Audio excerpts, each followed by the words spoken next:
हमारी संस्कृति, हमारे संस्कार सदा रहें हमारे साथ। सब्सक्राइब करें तिलक। स्वस्थ रहने के लिए ऋतु यानी मौसम के अनुसार जीवन शैली में परिवर्तन करना बहुत ज़रूरी है, क्योंकि हर ऋतु में वातावरण अलग है, उसका प्रभाव शरीर पर अलग है, तो जीवन शैली भी हर ऋतु में अलग होनी चाहिए। हरिओम, सात्विक जीवन में आपका स्वागत है।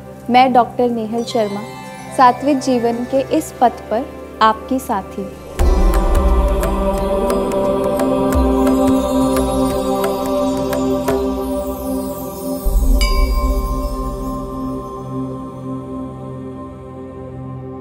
ग्रीष्म ऋतु के बाद वर्षा ऋतु का समय आता है। भारतवर्ष में कुछ स्थानों पर वर्षा ऋतु जल्दी प्रारंभ होती है और कुछ स्थानों में देर से। पर स्वास्थ्य के प्रति जागरूक हर व्यक्ति को जानना आवश्यक है कि वर्षा ऋतु का शरीर पर प्रभाव क्या है और किस प्रकार का आहार लेना है और किन बातों का ध्यान रखना है। आयुर्वेद में संक्षिप्त में वर्षा ऋतु के प्रभावों का बहुत सुंदरता से वर्णन किया गया है। आदान दुर्बले देहे पक्ता भवति दुर्बलः स वर्षास्य अनिलादीनाम दूषणैर्बाध्यते पुनः। आदान काल यानी वसंत, ग्रीष्म और वर्षा ऋतु में प्राकृतिक रूप से शारीरिक बल की कमी होती है और वर्षा ऋतु के आ जाने से वात दोष का प्रकोप होता है, जिससे देह और पाचक अग्नि दोनों में बल की हानि होती है।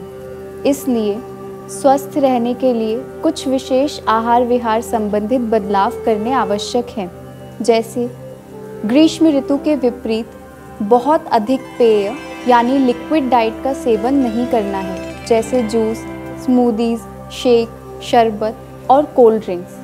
दिवाशयन यानी दिन में सोना वर्षा ऋतु में अहितकर है। आपने स्वयं भी अनुभव किया होगा कि वर्षा के दिनों में दिन में सोने के बाद शरीर में थकावट, जकड़ाहट, भारीपन, आलस्य बहुत अधिक बढ़ जाता है। इसके अतिरिक्त बारिश में भीगना, अधिक व्यायाम करना भी हानिकारक है। व्यायाम के विषय में देखें तो पहले से ही वर्षा ऋतु में शारीरिक बल कम होता है और आप कितना भी व्यायाम करें, वातावरण में नमी के कारण स्वेद का भी अभाव होता है। इसलिए शास्त्रों ने वर्षा ऋतु में लघु व्यायाम करने का निर्देश दिया है। व्यायाम के अलावा चंक्रमण यानी पैदल चलना अच्छा है।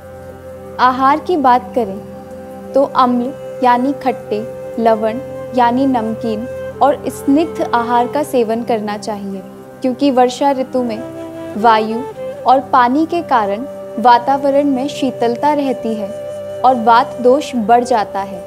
यही कारण है कि वर्षा ऋतु में हाथ पैरों में दर्द, जोड़ों में दर्द की समस्या भी बढ़ जाती है और अम्ल एवं लवण स्निग्ध आहार वात का शमन करते हैं।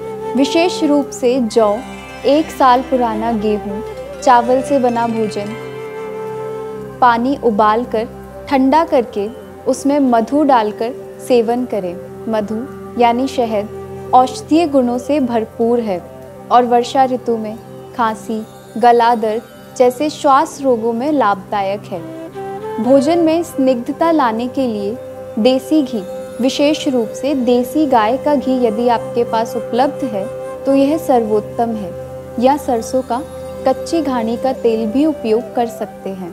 साथ ही हरी पत्तेदार सब्जियों को खाने से बचें, क्योंकि वर्षा के कारण पत्तेदार शाक द्वारा संक्रमण होने की संभावना अधिक होती है।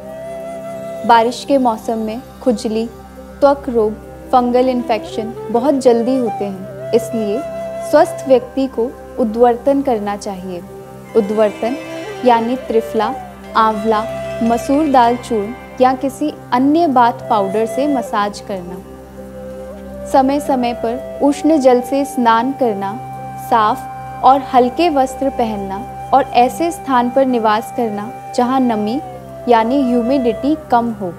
ऋतुचर्या का पालन करने के संदर्भ में शास्त्रों में कहा गया है, तस्य शीताद्य आहाराद बलम वर्णश्च वर्धते, यानी जो व्यक्ति ऋतु अनुसार आहार और जीवन शैली को जानता है और उसका पालन करता है, उसमें बल, ऊर्जा और त्वचा का वर्ण बढ़ता है। इसलिए स्वास्थ्य की इच्छा रखने वाले बुद्धिमान व्यक्ति सदैव ऋतुचर्या का पालन करें। आत्मा और परमात्मा के मिलन की इस सात्विक जीवन यात्रा में हमारे साथ बने रहिए। दिव्य शक्ति की कृपा हम सब पर बनी रहे। हरिओम तत्सत।